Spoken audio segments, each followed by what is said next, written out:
I see you found our little hiding spot in the universe. Don't get too comfortable. This is a place where you will find those with an experience that's out of this world, or possibly deep within your life. I welcome you to the Oracles with James Tyson. Lean forward and listen.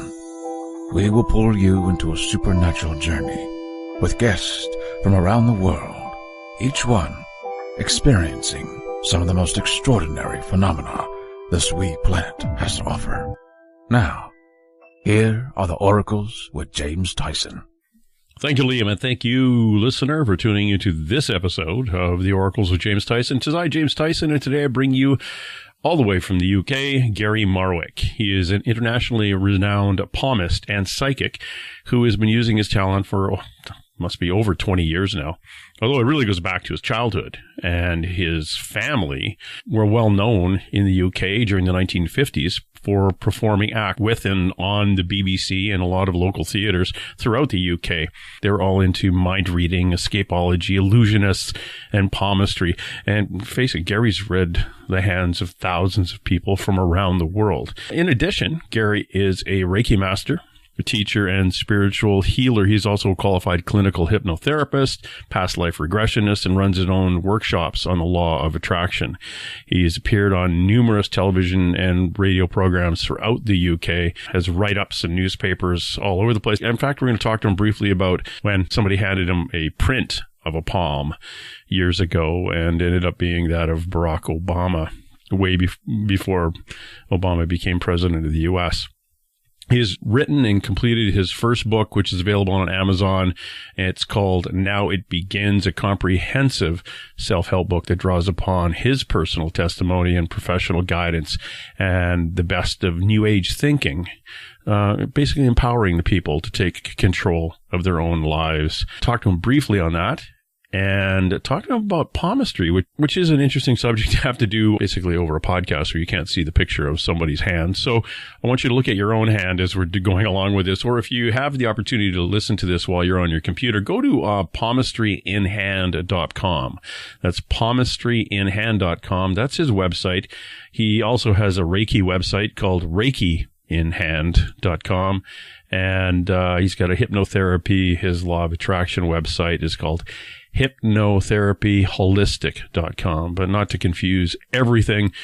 Stick with the palmistryinhand.com, and that is Gary's website, and we'll be touching a little bit on what he does and how he got into reading palms and how we go about doing that. We're also going to talk a little about his experiences growing into this intuition and when he started reading palms. Not like his grandfather, who ran away and literally joined the circus at a young age and became a entertainer and illusionist and doing the escapology stuff or the escape work, kind of like Houdini in the US, doing things like that off in the UK back in the 1950s. So let's see if we can open that line of communication up with Gary, who is in his nice suburb of London, England in the evening, and me in the morning out here on the south left coast of Canada on a cool fall morning.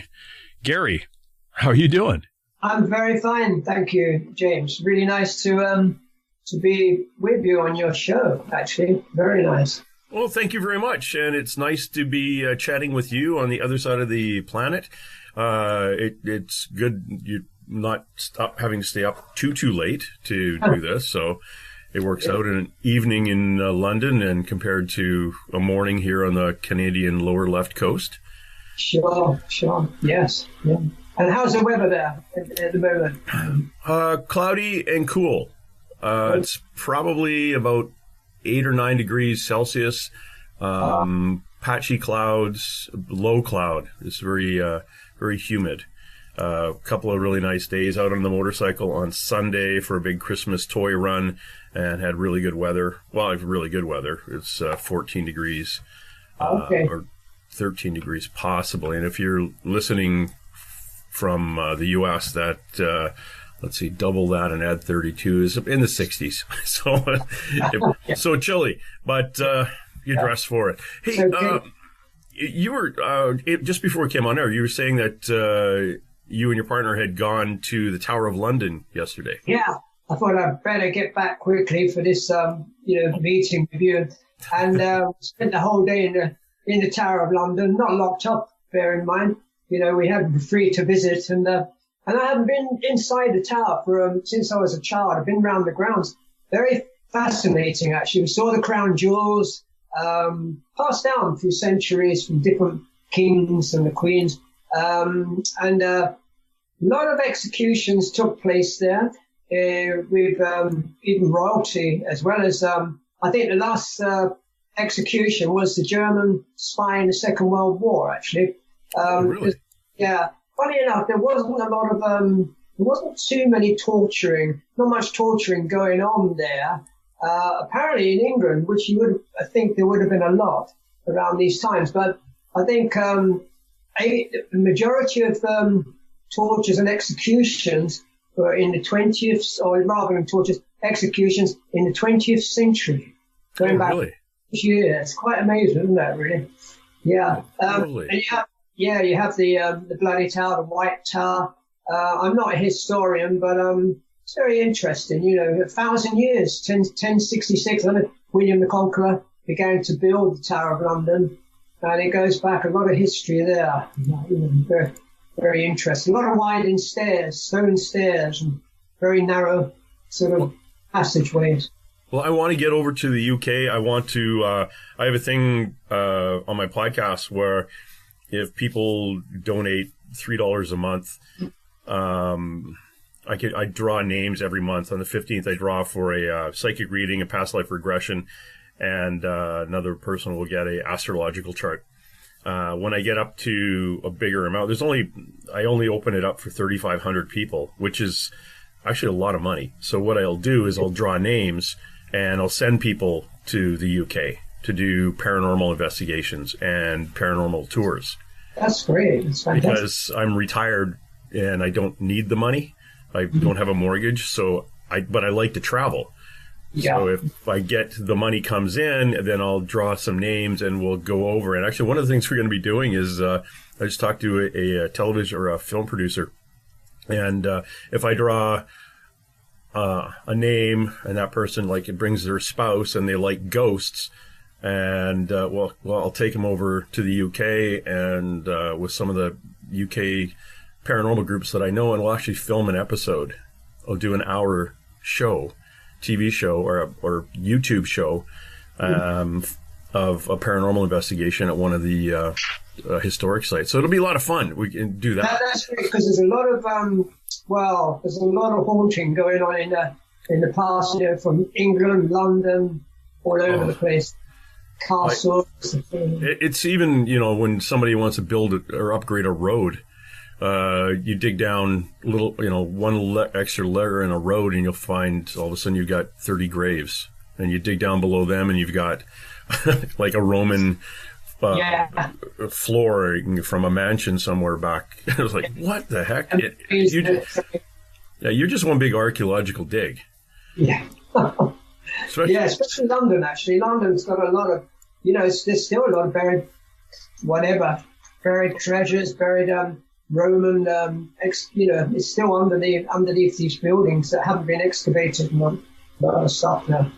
Yeah, it's amazing. And I was watching a TV series at one time where the guys were going along the riverbed at low tide with metal detectors, and they were finding, stuff that was relatively modern, but they were finding pieces of jewelry that went back to the 15, 16, 1700s just on the riverbed.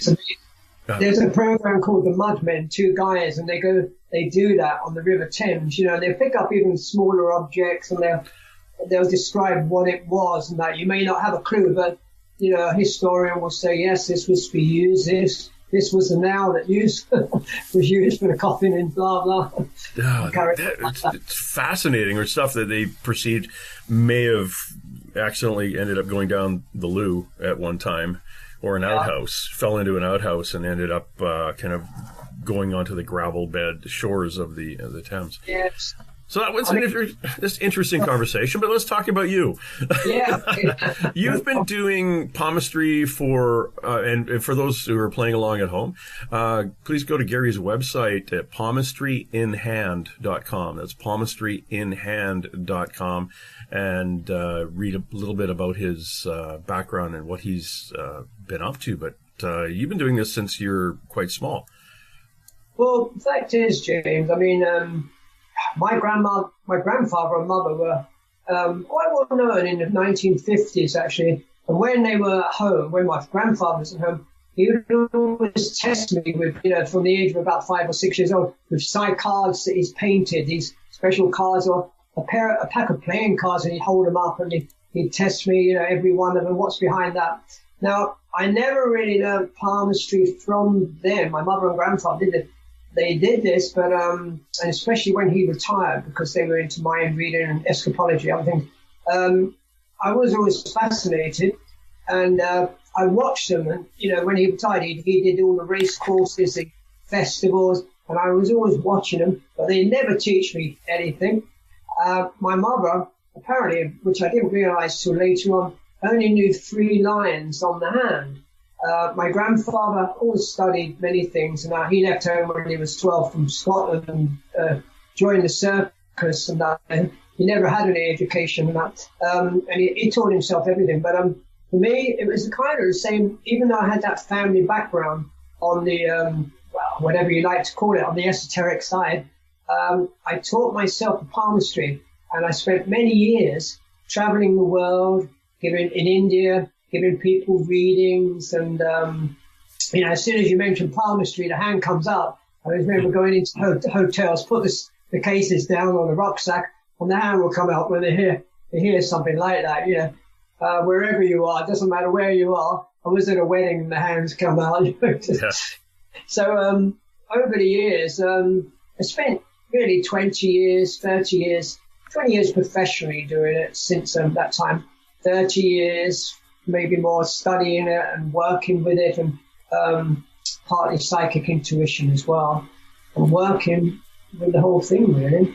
Well, I was going to ask you that when reading a palm, here's my layman's idea of palm reading.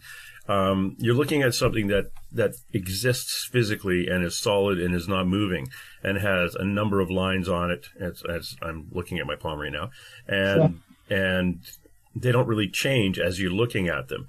So it's like looking at a text or looking at something written, and you go and you just translate that, or you say, "Oh, this is what it says," because you're reading the lines. But when there's the intuition part, when you actually do the reading of a palm, you are just reading what is said, are you not? Yeah. Well, there's a misconception to begin with, James, that both the hands, the lines change, and they can change as little as within 3 months, maybe weeks, sometimes more. Depends on the person, what's going on in their lives. Sometimes people have a lot going on in their lives, much faster. So maybe the lines would change a little quicker, depending on what's going on. Nothing's static. The only things that stays the same, as far as we know, are the fingerprints. That's how, in the turn of the last century, the Scotland Yard, the detectives were able to use those fingerprints for the criminals to catch them. And they're using that in the same way now with the digital, as well as other things. They're using that in a digital format now with the fingerprints and that. So, but palmistry goes back 5,000 years. Even in the Bible, I think Moses said to his chief men, he said, right now go out and find chiefs of each tribe. They said, how will we know that? He said, you will know by the signs on their faces and in the palms. There's many things in that. But so the lines do change. I myself I'm kind of more clairsentient. So I work on, you could say, a scientific, an artistic, psychic basis, with the intuition, which I've studied a lot of the lines and even the fingerprints, the nails on the hand, the health. The doctor would look at the nails to see the different colours, the spots, the different colour. Black spots could indicate malaria. Not always, but, there's different signs and that kind of yellow, jaundice, hepatitis, stuff like that. So you look at the back of the hands, you look at and then you go the shapes of the hands, the characteristics. This is the shapes are the way the fingers bend. The long palm, the short fingers, short palm, long fingers. They can all have relevance to the characteristics, personality of that person. So when you I always look at it to we could say the outer edge, we have mounts just under the fingertips. Now these could be the mountains. And then you have the heart, the life, the headline and the lifeline, 3 major lines. These are formed from 8 weeks after birth. And you could say they are the A roads. And then you have the finer lines, the B roads. Or you could liken it to rivers and the seas and that flowing. So everything is kind of flowing. There are many people that they call themselves hand analysis, and they would work more on a logical basis, not so much using that intuition. Now, with me, it's kind of weird because my mother once said to me, you won't know what's working for you. And it's kind of true. I just read the hands, and sometimes it might be intuition. Sometimes it may be coming from what from the lines, and I'm quite methodical. I'm methodical, quite a methodical person, but I would use that intuition, and that's more clairsentient, what I'm really feeling, what I've been given. Sometimes it might be, could be clairvoyance, clairaudience, but I'm more of a clairsentient. So as I'm reading the person's hand, I'm feeling my way, but I'm doing it so quickly, and as a matter of fact, that I'm not quite sure what's kicking in at the time, if you know what I mean. Yeah, which of your clairs are kicking in. Yeah. Yeah, exactly. and where are you getting the information from? It's when I was told, I showed my hand to somebody who is a wannabe palm reader, and I have this weird X at the base of my hand, where these 2 lines intersect. Sorry, where? Down in here, I have an X. In here on the radio, I'm saying right in here I have an X. And she said, "Oh my God, very few people have that. That means such and such." And I looked at it and was like, "Yeah, I have no idea if you're right or not." But there are interesting things when I find other people who have that. We're very similar. Okay.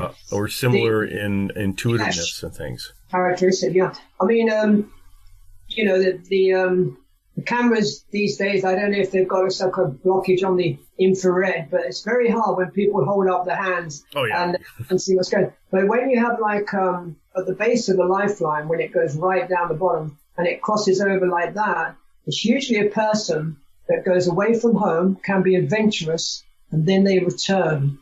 That's a fork, usually a fork, if that's what you're referring to. I don't know. Right at the base of almost at the base of the hand, and right at the base, and it kind of goes out like a fork. It depends, crosses on their own. They can be setbacks, they can be hazardous, or they can be kind of could indicate mediumship, clairvoyance. Yeah, it's interesting that one that comes down and crosses the lifeline. It goes quite a ways up, almost to the little finger, so it crosses the other 2. That's your health line. If it goes right up to the middle finger and touches the lifeline, that's the health line. A line that runs to the little finger and it goes down to the lifeline, that's the health line. I'm sure you're in good health, and it's like. We'll see how long if I make it through the entire interview. You're saying your grandparents. Were grandmother. Sorry, my mother and grandfather. My mother. Your mother and your grandfather were actually quite popular in the UK in doing things were escapism, escape artists, and Was it your mother who did more of the intuitive readings and clairvoyance? So, yeah. Well, it started off, my grandfather. I mean, on my website, I've got kind of early pictures, early photographs of him in America, leaving. I don't think he did much. He was born in Edinburgh, but I don't think he did a lot in Edinburgh. He came to London and he did his early work and his traveling road shows and stuff like that.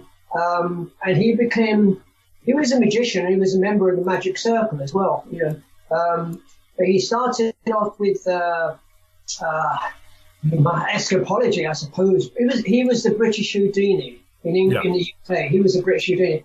And I suppose after breaking a few bones and things like that and getting older, then he developed this mind reading. Now, the mind reading, this is in the 1950s. Not very, no one was doing this kind of thing. But the mind reading was a very sophisticated code. Now, my mother was very clairvoyant, and I think my grandfather was, but he developed this sophisticated code that my mother would sit in front of the, in an audience on the stage. They topped all the theatres around the country, England, Ireland, West. And my mother would be blindfolded. She was 14 when she went on stage. And my grandfather would go in the audience, ask her to reveal the name, say, like, of a person's driving license and the number of the driving license. And she would read it out, from his name and maybe the license number. Many things like that. That was a code, but she became quite clairvoyant. Before my mother was on stage, he had a son, my grandfather, my Uncle Roy, and he predicted his own death at the age of 15, just before he was going on stage at the Royal Worcester Theatre.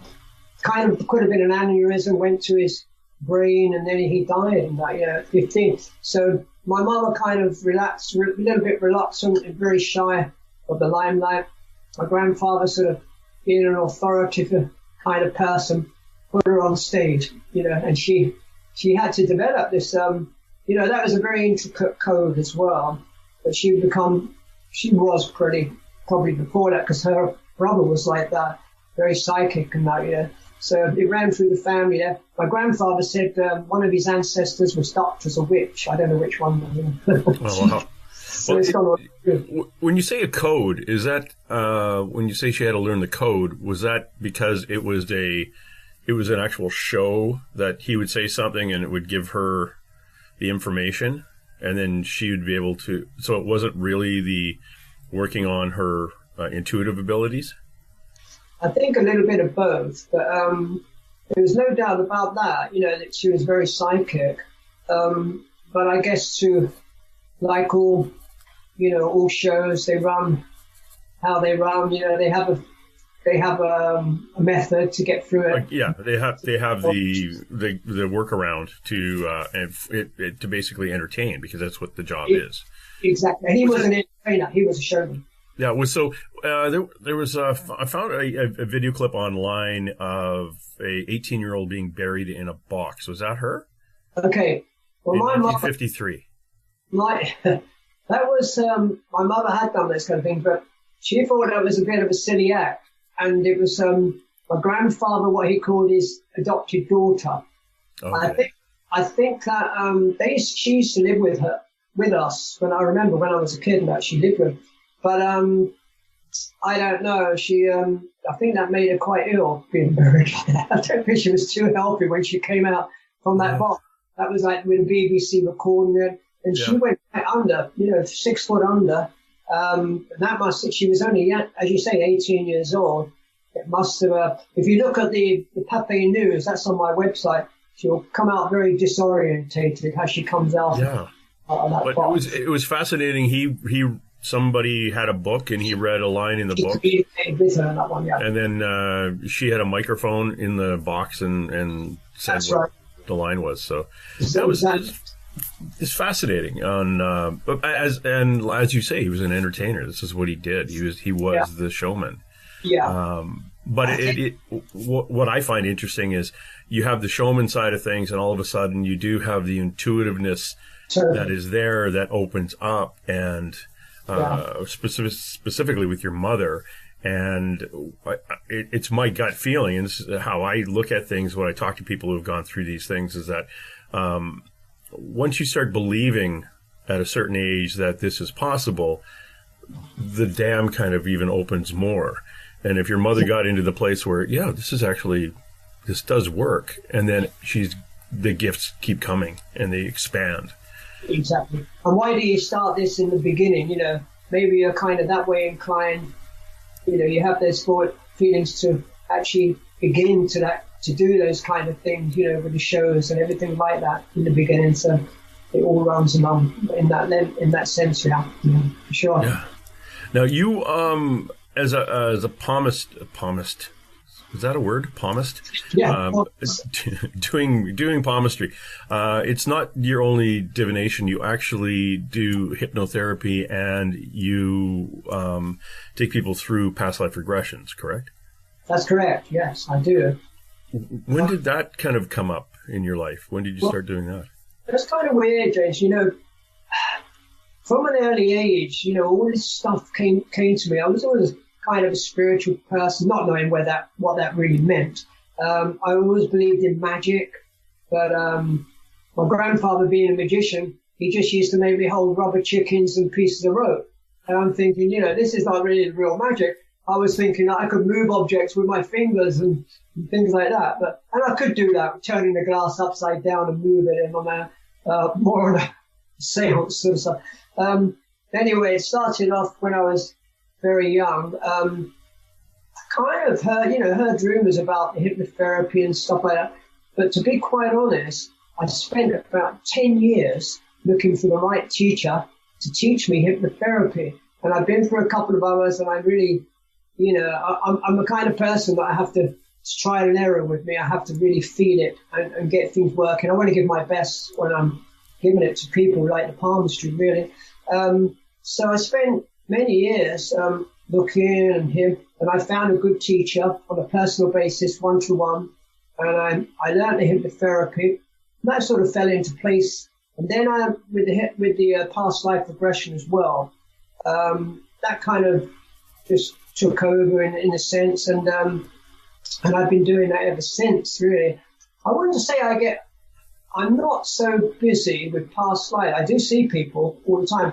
I wouldn't say I'm totally busy, not like palmistry, because I think people are quite weary, quite skeptical, and especially in the UK, we hold back a little bit, we're a bit more reserved and that kind of thing. I've seen many people over the years and that, but it's an interesting thing, past lives and that. Maybe for years I kind of believed, did I not believe? I have no doubt now, that I have no doubt at all in my belief, personal belief. Have you ever had one done?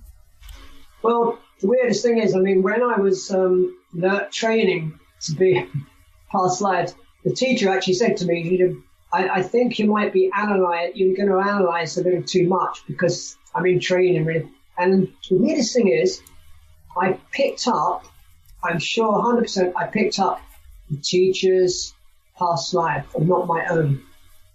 And it was just so weird. It almost looked like her in the, it was just very weird. It went back to the Viking times in villages and very basic times. And that didn't feel like it was mine. But I've had a couple of meditations in psychic groups and that, and maybe more than that, but on two occasions I've seen myself as a Native American Indian. Now, the first one was I was a young guy, and I was carrying like a wooden bit of rope with a wooden stretcher behind me.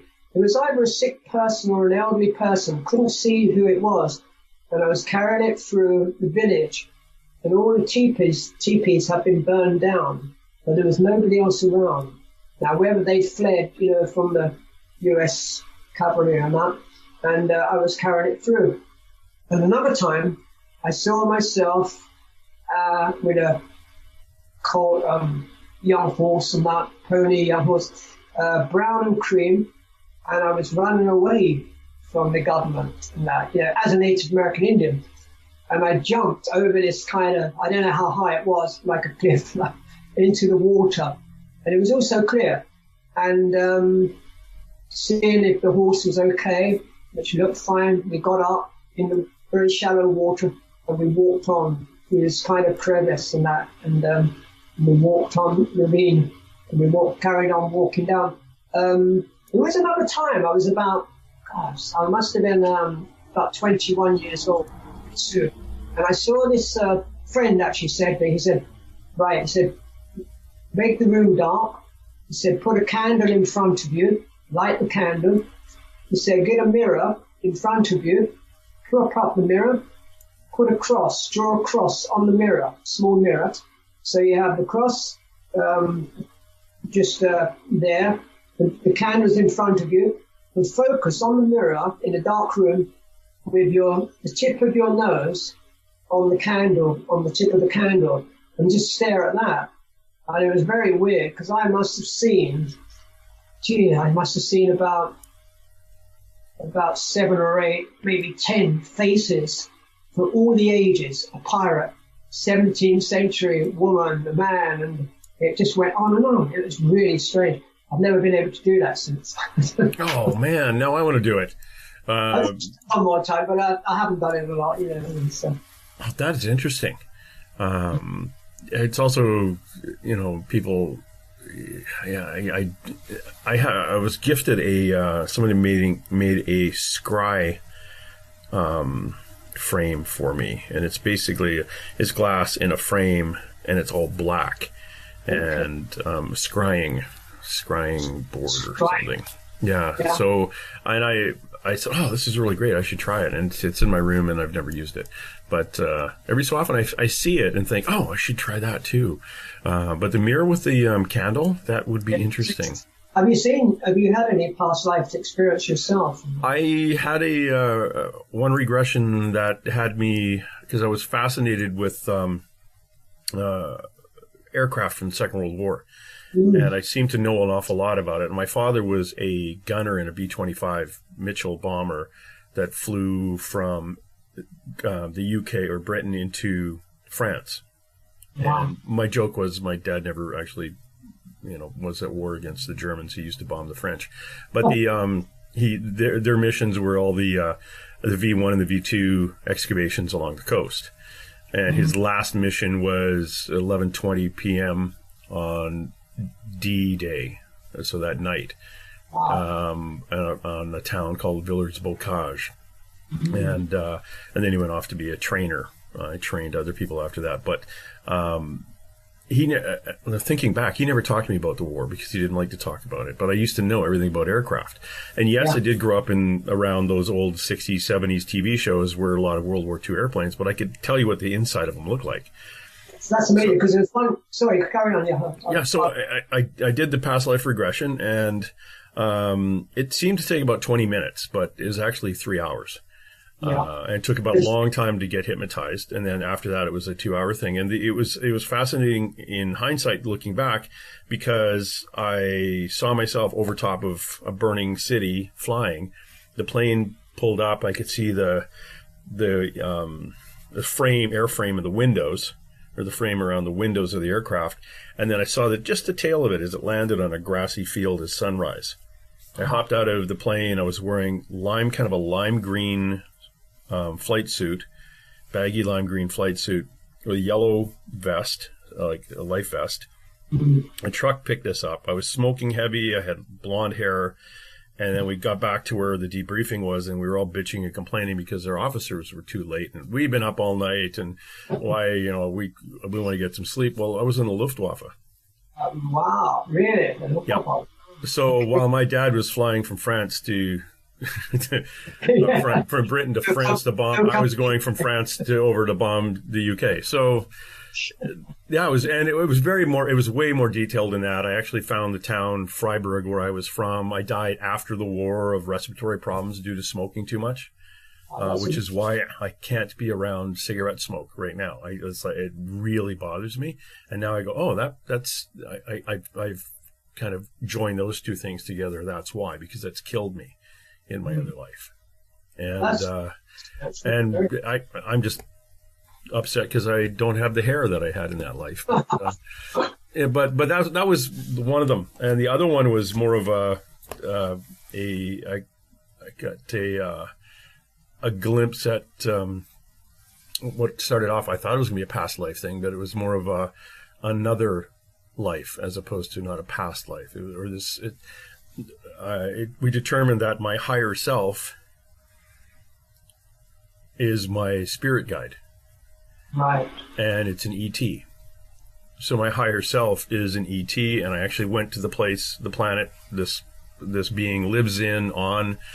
And yeah, it was amazing. That was a real eye-opener, because years ago I was told that my spirit guide was described as being looked like somebody from Egypt from 30,000 years ago, and had never been terrestrial. And it went right over both of our heads, the psychic and myself, that if you're not terrestrial, you're something else. And yeah. A shaman looked at a photograph I had at a paranormal conference, and there was a bunch of energies behind me, and he looked at it and says, "Oh, your spirit guide's an ET," and he walked away, and I went, "What? What do you mean? What? Derek, get back here." He goes, "Oh, your spirit guide's an extraterrestrial." I've written a book, still got to be edited, should be out next year, and it's about someone who goes back through 3 lives. During 3 lives, she actually meets this other person, but he's not from this planet. He's from somewhere else, and he guides her all the way. And it's quite an interesting journey. It goes way back to the biblical times, and a lot of factual things in it. And but it's and it connects with the different planets and everything like that. Quite an interesting journey, really.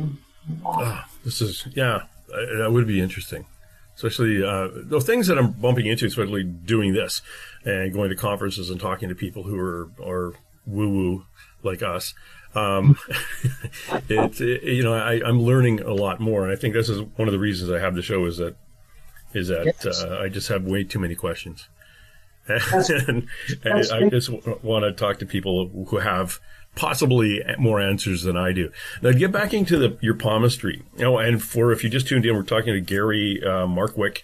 He's a palmistry guru out of, I shouldn't say guru, out of the UK. Look at his website, palmistryinhand.com, and you can learn a lot about Gary. In palmistry, Gary, I've seen those big, like, posters with all the lines on it and all the arrows pointing at various things. Kind of getting back to the, or what I perceived at the time was like the stagnant idea of where the lines are, and they don't really move. But since you've told me that they do kind of transient. They are a little more transient on your hand. How and again, just going back a couple of thousand years of people reading palms. How do you know when you're reading and you're looking at those and you're actually seeing the lines, and in your training and your practice, being able to say, "Oh, this is who you are"? Are you reading who they are at that specific time, or do you give them a little bit of history, and do you actually say, you will have a long life, or you're going to get hit by a bus on Wednesday, kind of thing? It's I try not to go down the path. Yeah.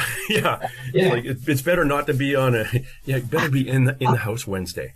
Oh, look, your line just changed. That's good.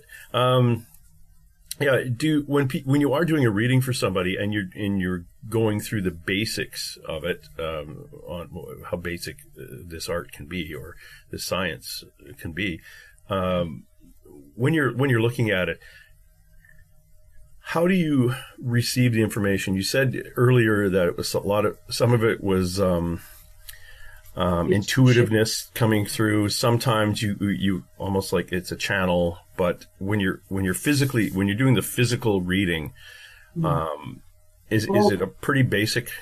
I guess so. I mean, I would start off looking at the basics of the hand, and that, like I said, the shapes and everything. Now, this is forming the sort of characteristics of the person, or not forming, showing me their characteristic. And there are many kind of shapes and signs that will give a weakness to the character, strength to the character. For instance, I would explain, when you look at your thumb, now you can have a wasted thumb. So right in the middle of the thumb, it can go in like a waist, like a human body. It can. Now, if that's wasted, that person can be very diplomatic in putting their words across to the other person, like, speaking well. But could be indecisive. Now, when there's what we call a phalanx, there's a line in the middle of the thumb that goes right across. If you're looking on the palm side of the hand, on the hand, there's a line that goes right in the middle there, the middle phalanx. Now, if that's kind of so you take the top half of that, and if that's very short, and the bottom half is longer, that person will be. You see it a lot on teachers' hands. They will be thinking too much. They think a lot. Maybe this is the logic. The bottom half is the logic. The top half is the will. So there's a lot of thinking, not enough action there. They could be an active person, but they're definitely thinking a lot. So these are basic characteristics. Now Napoleon, he judged his men by the thumb. He judged his generals by the thumb, because a strong thumb is leadership and stuff like that. Julius Caesar looked at the back of the hands of the person to judge them, because if it's quite coarse with hairs, they're pretty. It could be an aggressive person, quite strong, and that sort of thing. So there's many ways and the characteristic on the thumb side, underneath the thumb, below the thumb.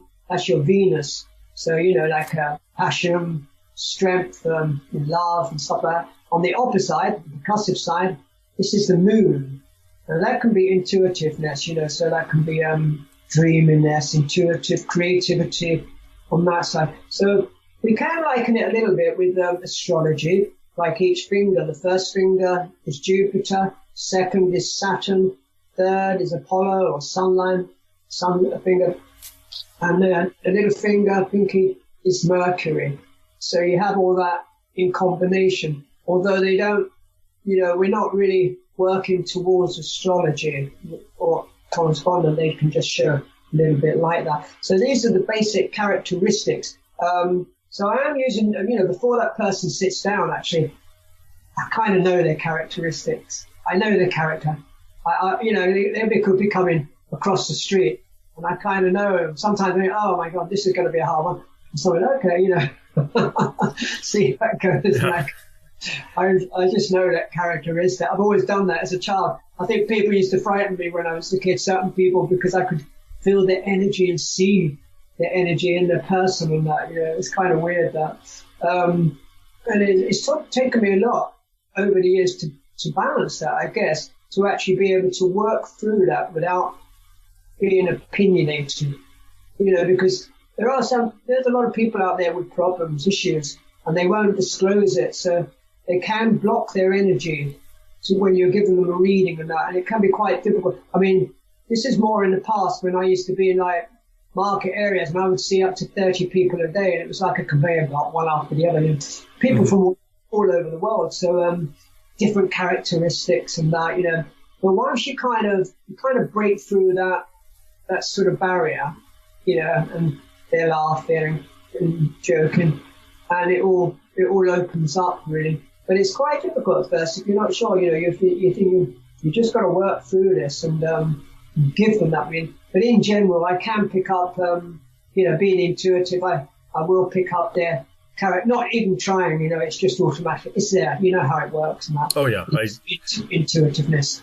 I was a member of the Royal Canadian Mounted Police for 28 years, and in hindsight, going back, I can really see the times where I looked at somebody and I knew everything about them, and the way I dealt with them and the way I responded and the way I talked to them was based completely on who I saw they really were.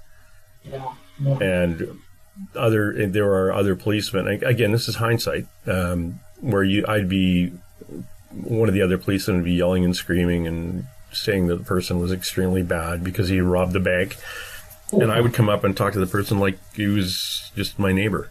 And everything would calm down. And yeah, he did rob the bank, but it wasn't that he was a bad person. He had a drug addiction issue. And that challenge got him into a place where he needed to have money. And it wasn't like he robbed the bank, shooting the place up. He passed the note and walked out.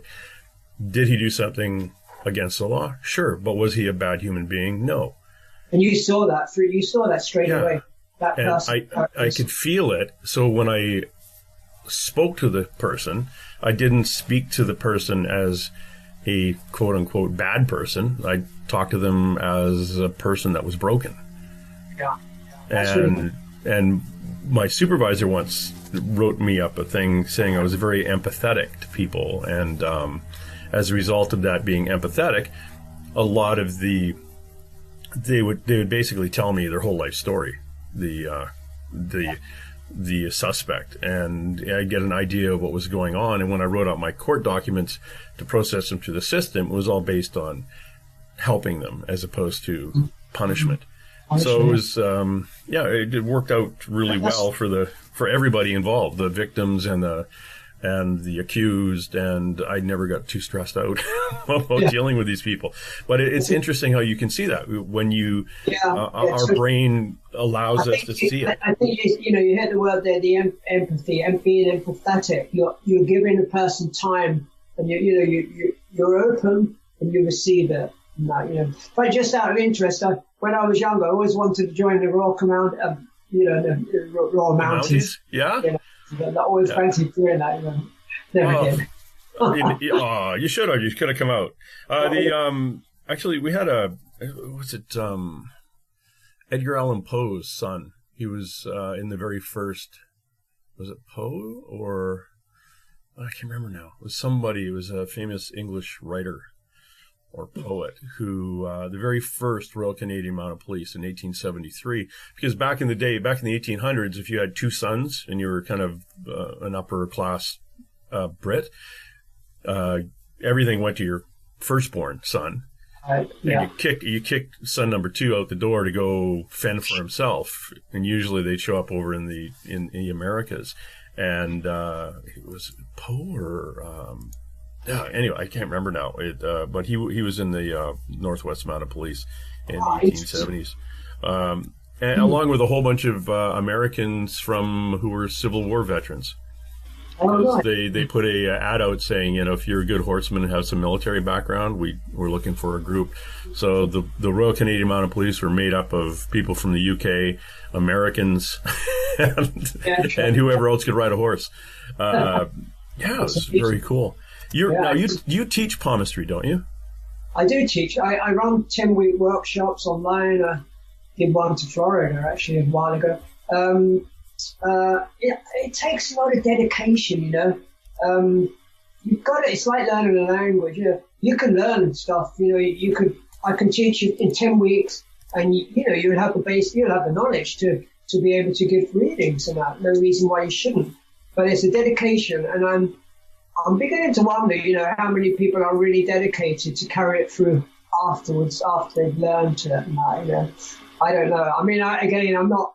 I do a lot more readings than I teach it, and that, but I do teach it, and I'm doing it more on a personal one-to-one rather than in groups. Actually, I like to teach on a one-to-one level. It gives that real. I run workshops, law of attraction, more on a personal development. So I'm really working on those one-to-one levels as well now. And, people get more out of that and that. So I teach it, and I will go through the basics again. It does help if they can use their intuition. We're all psychic. We all have that ability. It's opening up, really. And some are very. Funny enough, I just told a young girl, well, reasonably young. She was a filmmaker, actually, and we did an exchange. And she built 3 websites for me. I said, okay, we'll do an exchange. And I taught her palmistry. And she was so quick. She was so Indian girl. And I think her father did a little bit of dabbling on the palmistry years ago.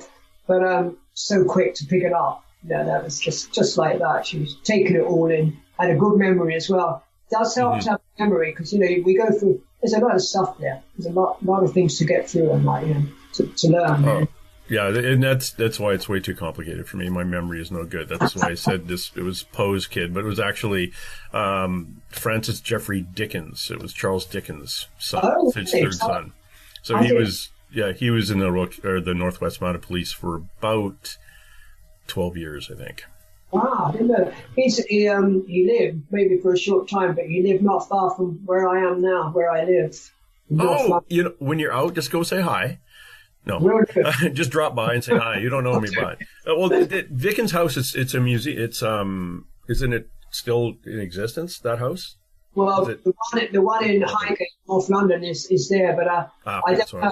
He lived in different places, didn't he? So that would have just been one of them. I don't know about the others, and that he lived in a few places, I think. And I can't remember where he was born. Do you know where he was born? Whereabouts? Charles Dickens. No, I don't. Somewhere in London, but he did a lot of work, didn't he? I like it. Yeah. He couldn't he couldn't stay in one location long enough, but I guess, you know, of no fixed abode. We're talking to Gary Markwick. He is a palmist and does past life regressions. He teaches palmistry. If you want to go check out his website at palmistryinhand.com, palmistryinhand.com. You do the courses for palmistry. Those are online? Yeah, sure. Yeah. Okay. Yeah. 10-week workshops online, no problem. And you can read palms online, correct? I do. I do quite a lot of that, actually, all over the world, really, James. As long as they have to send in photographs of their palms, yep. Usually, it's all on my website, but as long as they're clear, you know, I need to see them.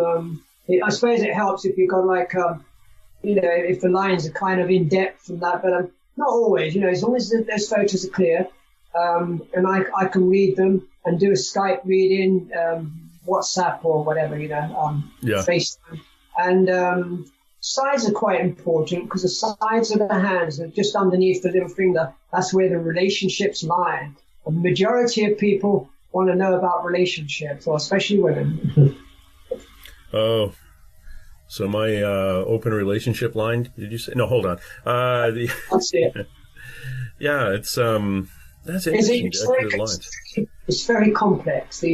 It's not complex to, you know, it's pretty simple on the lines on the hands. It's just, relationships can be complex. You know, it takes, when you have a career, it's just the person in question. Relationships, There's more than one person. And that's where it becomes confusing. And the weirdest thing is I've noticed these days, well, the majority of people I see, unfortunately, are unattached, young and old. And it seems to me that the whole world has become, more independent, more too busy to have time. And there's a lot about, you know, on the online dating, they're meeting people and then they're going off and they haven't found the person yet. It's kind of strange, really. You know, but anyway, that's where the relationships lie, and the children lie on that palm there as well, on that part. Oh, that's very cool. So that's on the karate chop side of the hand, that under. Yeah, exactly. Just under that little finger. Okay. And I mean, I could say to you like a line, one of those lines, if it dips down, could be a disappointment, and that, you know, or maybe the person outlives their partner. If it forks, that could be a separation or lack of interest. If there's a little line above it, it could mean that the person may be kind of just distant with that. It's growing distant, or they're still together. If you have, you know what? One day I saw that one of those lines, and it was like somebody had stabbed it with a pen or a little needle. It was bleeding, and I said to the person, when I got to that point, I said, is the relationship in any kind of trouble? She said, yes, you could say that. It's kind of weird, you know.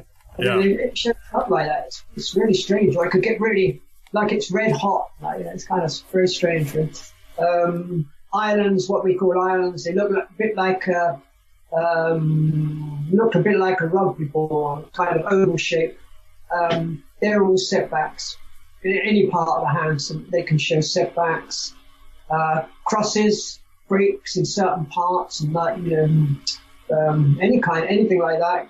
It can disturb relationships in different ways, and it doesn't always have to be on the relationship line. It could be on the heart line, which the major line, which sits underneath the fingers, all the fingers.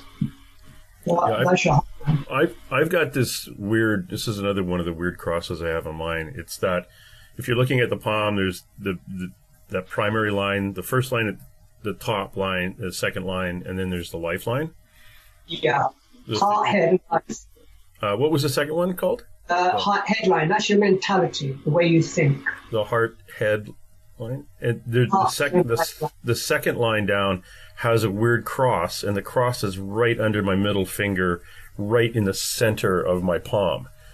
Okay, so did anything okay, in the center of the palm, that can be clairvoyant, that can be psychic. Yeah, and that's the one that my friends said that was very rare.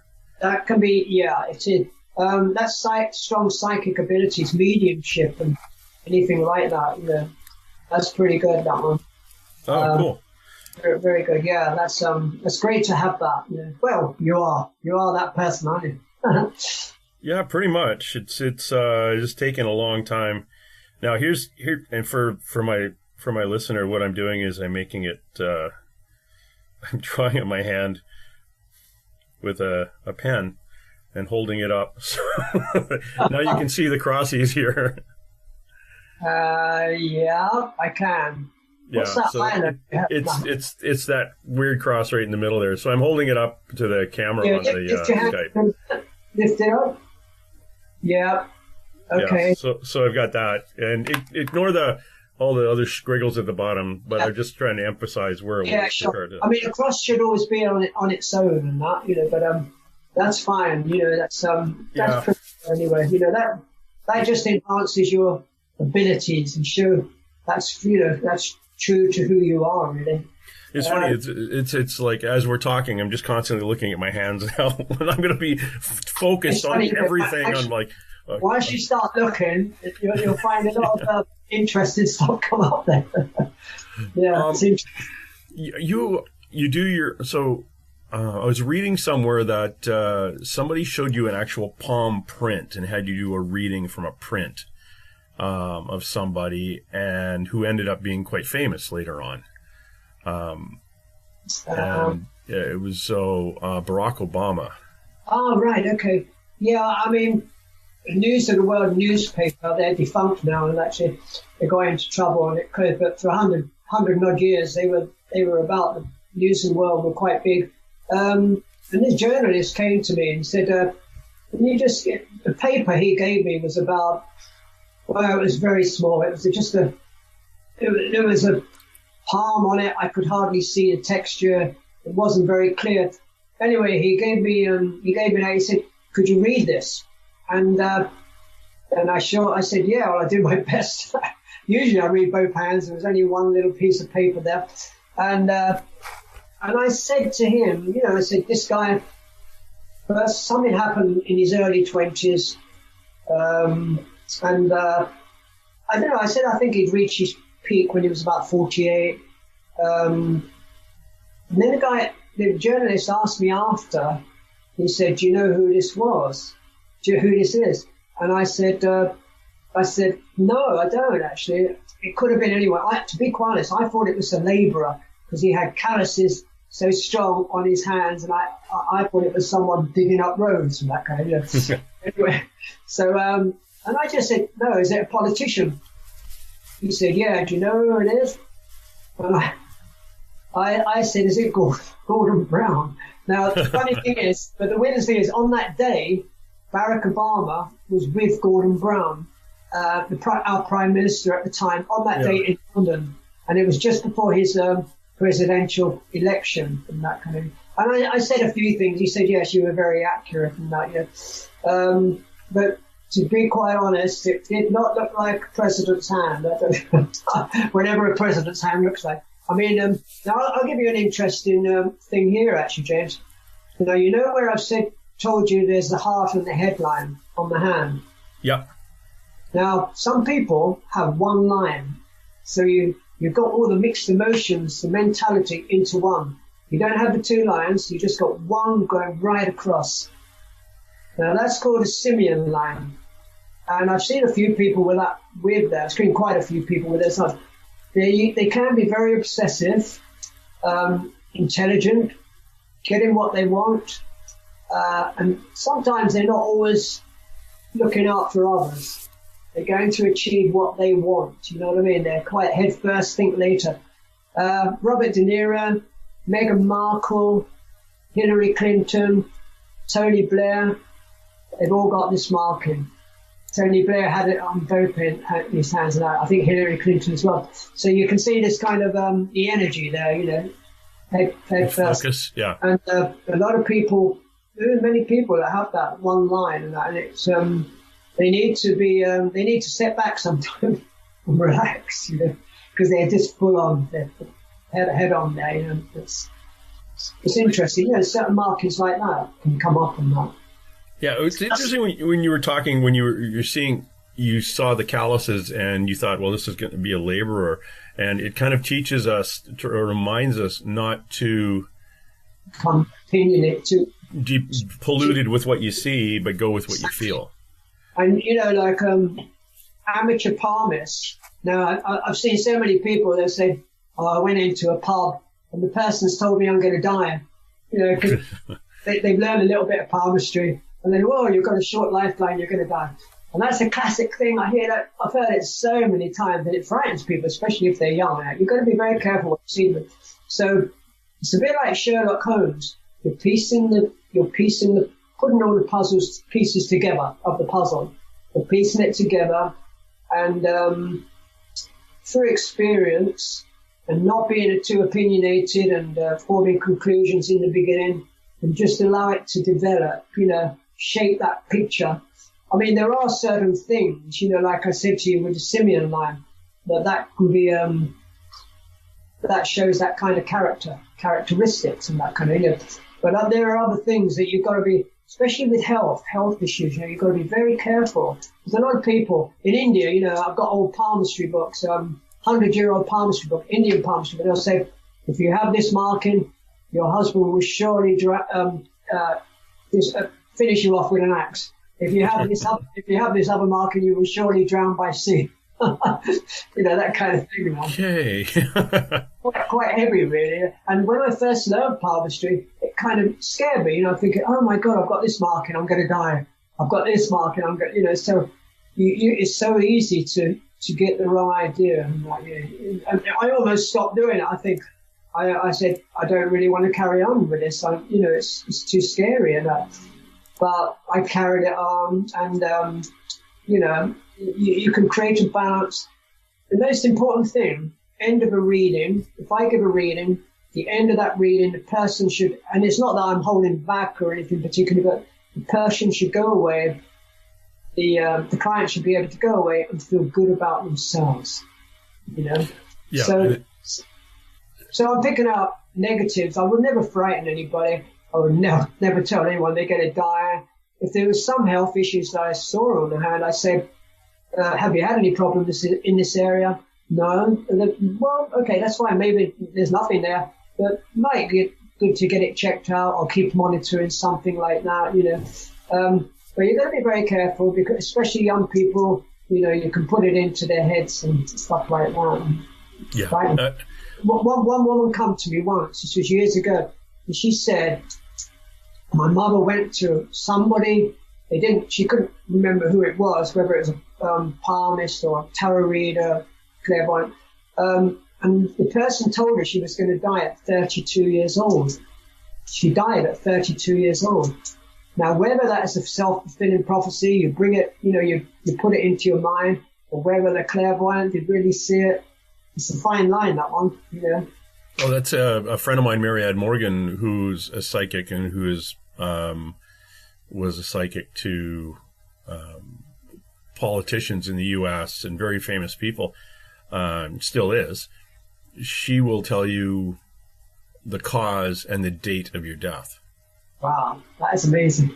And very, very wealthy one of the wealthiest families in the United States, if not the wealthiest. The matriarch of the family once asked her when her husband was going to die. And Marianne said, well, are you sure you want to know? And said, yes, I do want to know.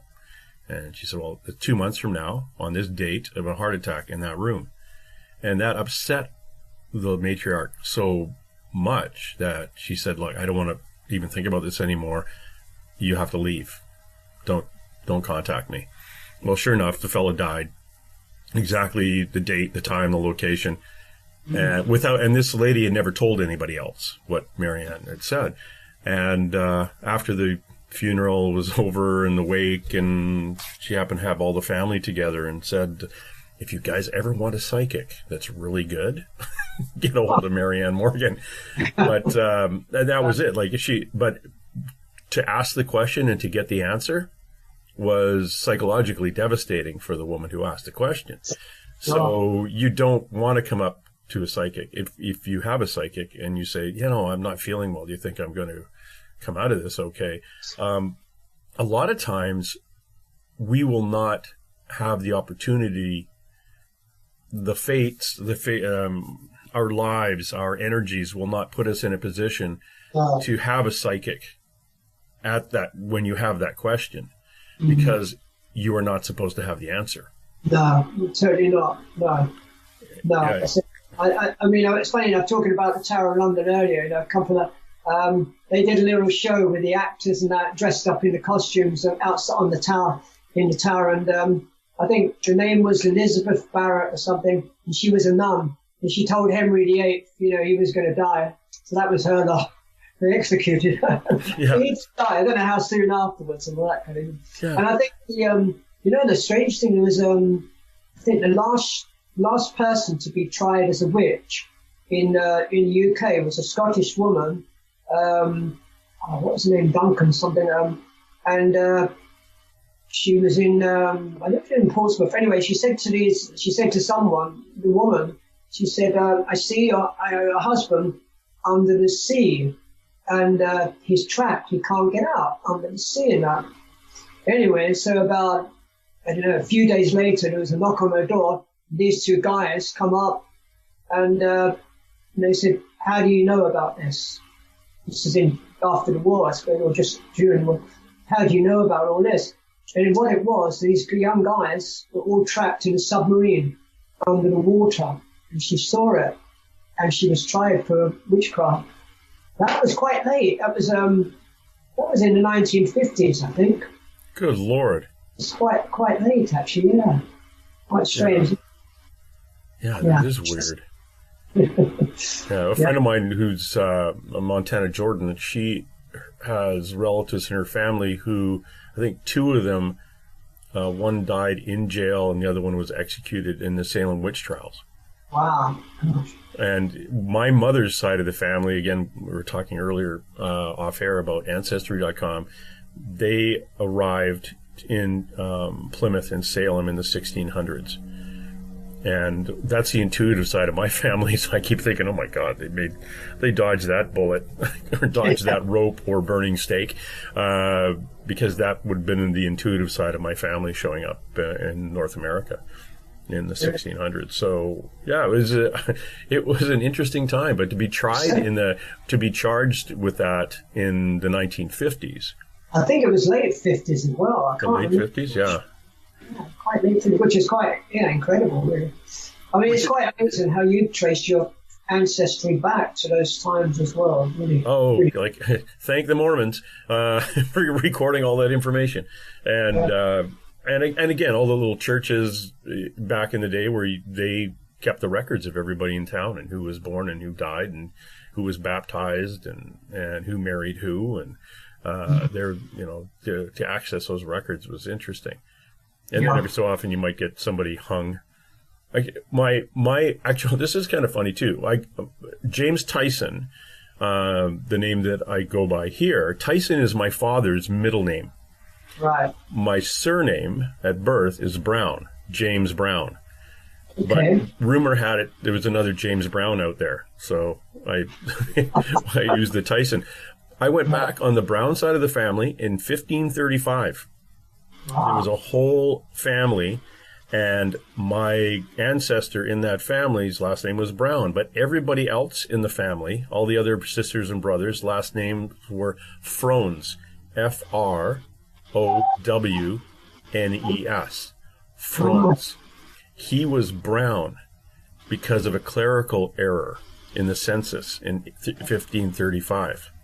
Right. Okay. So the reason my last name was Brown was a clerical error. That's great. And where does Frone come from? Is that originally British, English? It's an English, yeah, Frones. Well, it's hard to say because it was also, I kept going further back on that line, and I'm into France. Right, sure. And connected to all the Charleses, connected to Charles VII, I think it was my 19th great-grandfather or something, or Charles VI. It goes all back to Charlemagne, Charles I. Then it was into royalty in Luxembourg, Denmark, and Spain. And then there was a weird branch of the family that kind of pittered off into Rome. And some guy who was a nobleman who worked or ran a little outpost in what area would be Tunis now, where they used to kind of monitor the barbarians coming through into the Mediterranean.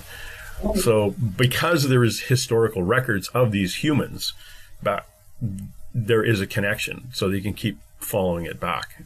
But when you get back that far, your family has branched so many directions. Sure, yeah. And intermarried with so many different people. It's interesting to follow the line, but to have that person, would their DNA even be mine at that point?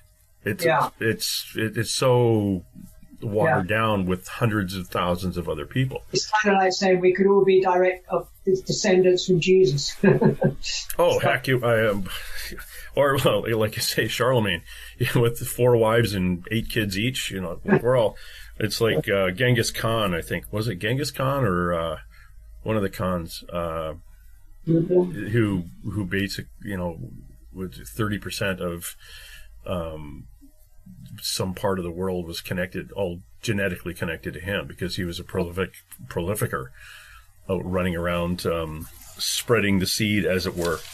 Hey, what do you think now? Like, before I let you go, I got to ask you this, because if you probably as a kid, not a kid, but as you started off, you may have worked at a few of these places. But I always think of the palm reading as something you do on the boardwalk in Blackpool, and along with all those other people who are there reading palms for £5. And I disagree that a little bit, yeah.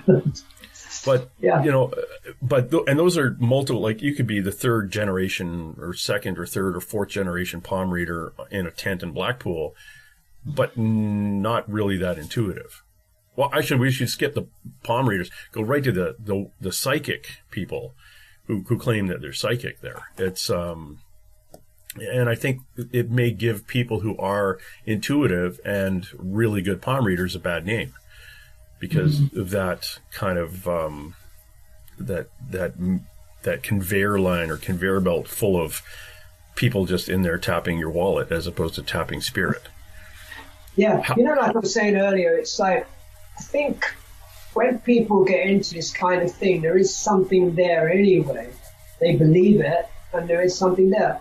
There are gypsies that could be very spot on, but maybe they will just tell you something to get the money and that kind of thing. So it's a fine line. There are people even here in London. I've stopped about 3 or 4 people parting with their money, £600, $800, $1,000, just because the person's gone up to them and said, they told them something, maybe, with the palmistry, and said something very spot on, or maybe, they picked something out, and the person's down on their luck. They're quite shocked about it. They work on them a little bit more, and they say, the classic thing is, and I hear this all the time, you've been cursed. I hear this from different cultures all the time, you've been cursed, I can help you. It's going to cost you £2,000, but I can help you. This kind of thing. And I've stopped a few people going that far as well, because they've been down. One woman come to me. She was recommended by a friend, and that came from the other side of London. And she called me and she said he wanted £600. I said I didn't have the money. He said just leave your iPhone there as a deposit. But she didn't. She walked away. Now she said she hadn't been in work for 3 years. I said, look, just come and see me. I don't know who you are. Just come and see me and I'll have a look. And she came to the house, actually. I looked on her hand. I said, I don't know. I said, to me, this work should be happening now. That was on a Friday. Monday morning, she got a job. Amazing. Yeah. You know what I mean? So yeah. It's the fear that people put into others as well, and that kind of thing. It's a self-fulfilling prophecy. And there's a lot of charlatans out there. Maybe they could be quite psychic, but greed overtakes manipulation and stuff like that. One of my friends, Kevin, his ex, her mother was a brilliant psychic. Most likely still is. I don't know if she's passed or not, but really, really, really good. Like spot on, ethical, the whole bit. And her daughter, who is also gifted, is the best way of putting it is she's lazy. she is gifted, but she's putting on the airs of without actually tuning in, and can't understand why she can't make money like her mother did, and so, but she's not really helping people. So she's got so many blocks in her own spirit that she's not being allowed to connect with other people and damage them. Exactly. The altruism is the greatest thing. I say to children, and said, what do you want to do? They say, I don't know. I said, go home and use something. But I said, the greatest things, it's like a triangle. I said, the first thing is helping other people.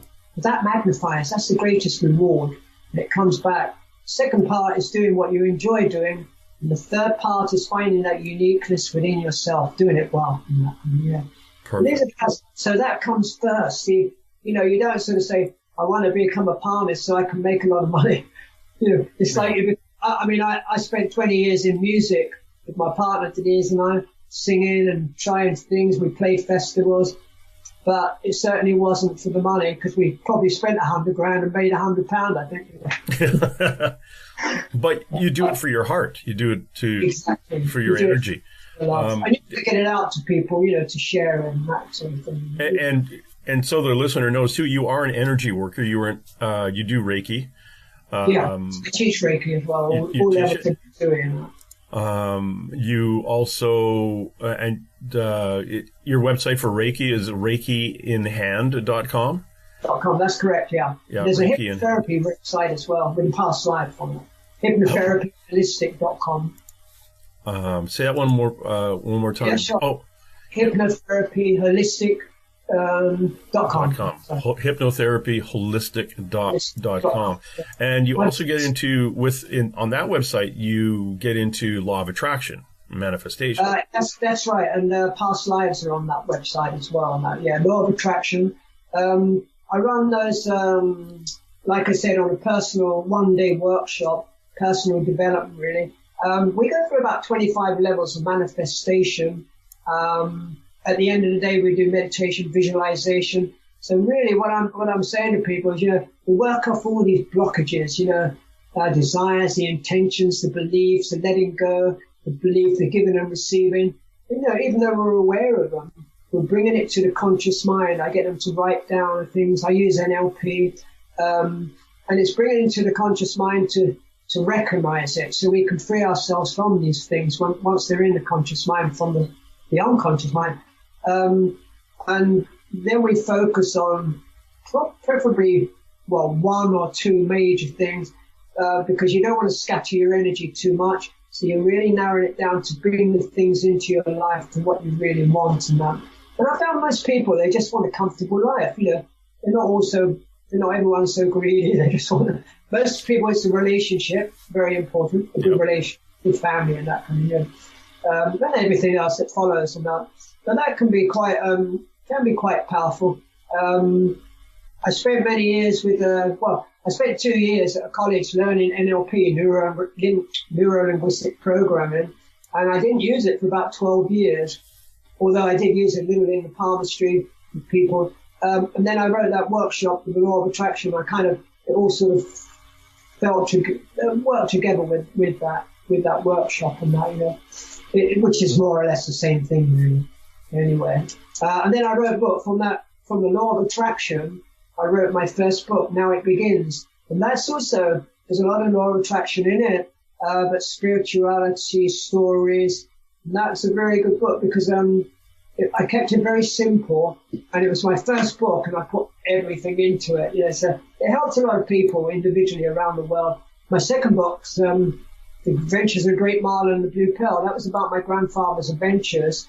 I got carried away a bit. It goes from his documentary into his life, and then goes into a fictitious sort of life of he meets a Romanian magician in the circus, and the Romanian magician teaches him everything. So it's kind of based on fact and then fiction. And he goes and finds enlightenment. He ends up at Buddha's birthplace in Lumbini, Nepal. So he goes through this spiritual journey throughout India 100 years ago. Third book, one's coming out this week, actually, hopefully, and it's called a collaboration with myself and a friend, Isabella Dulac, and an old friend, and Denise, my partner. She's designed some of the photos and that. And this is collaborating, which has never been done before, as far as I know, collaborating the palms, everything like the lines, with the tarot card, with the major arcana tarot cards. That'll be an interest. That should be out sometime this week, next week, actually. I've got another book, which is Past Lives, that hasn't come out, and another one, which also hasn't come out, but that's in the future. I see the future, so it's all going to be good. Yeah, I'm always busy. Yeah. Now, I love to talk to you about the book Where It Begins, but I'm running out of time. Sure. Can you give my listener an idea of what is covered under Where It Begins? Well, it's the basic essence of the law of attraction. 10 easy steps, how we can really bring things into our lives. There's a lot of stories in it, a lot of wisdom, spirituality. I talk about Reiki healing. I guess it's kind of partly of my life journey as well, really, James, what I've been through and been able to share it. So I put it into this first book with photographs of different parts of the world and that. And it just really did feel right. Strange enough, when I was writing that book in the very early stages, I never get this kind of thing, but I get it in other ways. And I was meditating on this crystal ball in my healing room, and I had this message: draw this kind of a triangle, like a half a pyramid, like that, and rings around the pyramid. And I'm thinking, why am I being given this? It just came. And then I said, who are you? Who's giving me? She said, the woman said, my name's Marina. I said, where are you from? She said, I'm not from this planet. I'm from Alpha Centauri, which kind of helped with my third book, actually. Anyway, when I put it together, it was an angel. And it was kind of like with the wings, the circles, it turned out to be I use it on my logo, and some of the things might be on the website, and in all my books, I use it as a logo now. And it was kind of really a great auspicious omen. It just really just put the book together. It was quite amazing, really. Challenging. Yeah, and that book, you could, if anybody wants to look or try to track it down, just Now It Begins. And just Google Now It Begins Markwick, and you'll find a number of different locations online where you can get that. Exactly. Amazon available, .com or .uk. It's available worldwide. Yeah, and remember, if you buy from Amazon, Gary gets about 11 or 12 cents for every book that's sold on Amazon. Yeah, not a lot. Yeah, it's people are joining this lending library. I'm getting even less, probably less of that. Yeah. I don't know. Anyway, it's, as long as it goes out to people, that's the main thing. Yeah, and that's a good point, because a lot of times, the reason we write the book, not we per se, but you wrote the book, is to get it out there. Yeah. And to pass on a message. And a lot of times, I believe that it's important if you do get the book, it's because you were supposed to, and the message you receive from that book is specifically for you at that point of your life. And it's helped a lot of people individually. You know, I haven't sold thousands and thousands, but I've sold quite a few, and it's helped individual people. And, you know, sometimes they'll just open that book up and they'll get the message straight away, like for that day and that, you know. So many people have said that to me. And some people have read that book 4 or 5 times and that, so it's been a good one. I like to get that feedback from people. It's really nice. Really. I find that a lot of times if you gift a book like that to somebody, they'll look at it and say, okay, that's really nice, and they'll put it on a shelf. And when it's time, it's like the seed was planted, and now for some reason you're going to start reading it. It may not have been the week you received it, but it may be coming in the future. But you just needed to have it sitting on the shelf. Yes, that's very true. Actually, you never know when that time is needed to pick up that book. You'll be guided towards it. And you talk about things in the book. Basically, when people get caught in that, like, kind of trapped in that cycle of negativity, and hearing a lot of can-nots when, you know, they haven't really seen the can-dos coming, which are there. So they get trapped in kind of that little whirlpool of negativity, and once you point it out, exactly, you open the eyes. You totally open it up, and it's not. You know, I like to keep things very simple. I believe the world, we should be keeping everything simple. It kind of gets a bit twisted sometimes, and everything becomes too complicated. You know? And so the essence of that book is, to me, the truth is simple in the sense in that. Yeah, one of the biggest things my bosses used to say, or I guess the bosses I used to have in the mounted police, it was a KISS principle. Keep it simple, stupid.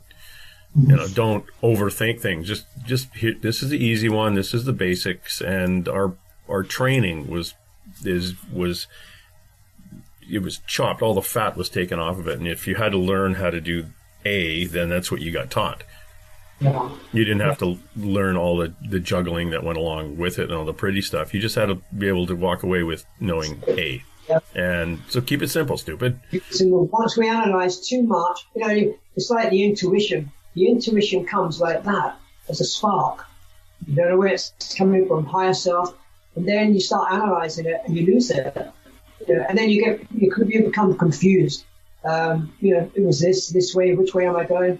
Instead of really bringing that intuition through to the heart, because we can analyze things too much with the mind. And that causes a confusion, maybe even tell us lies. When we work it through to the heart, we can get to know what's really true to ourselves. And it's a long journey. That's a long journey from the head to the heart. Not everyone makes that. Yeah. And a lot of times when you do finally make that journey, there's no reason to be here anymore and you get called home.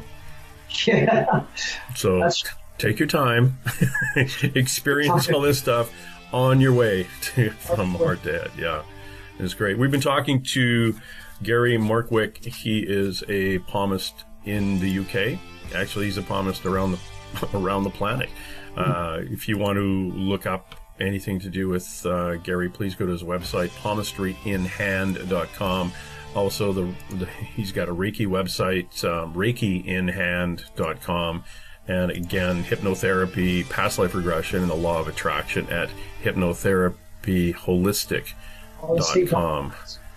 Yeah. Gary, thanks very much for your time. I know it's well, I shouldn't say it's really getting a pleasure to speak with you, James, and keep up the psychic work and the interview, and you're doing a great job around the planet. We all need it, huh? Yeah, we do, don't we? Thank you very much, sir. And I'll probably reach out to you again because I'm sure I have way more questions than I thought of today. Yeah, anytime. That'll be great. Appreciate it. Good luck.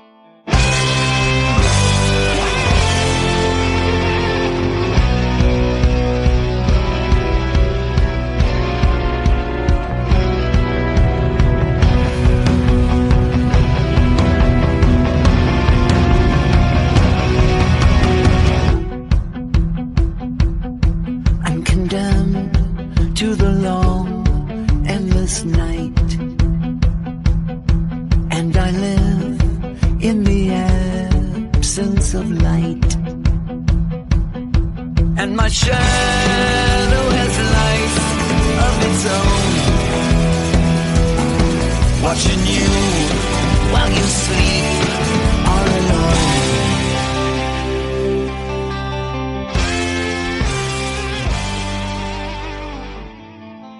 All right, that's it. Let's roll. And hey! Let's be careful out there. Far over the snow, what are those voices? They sing as they go, what are those voices? Look over the mountain,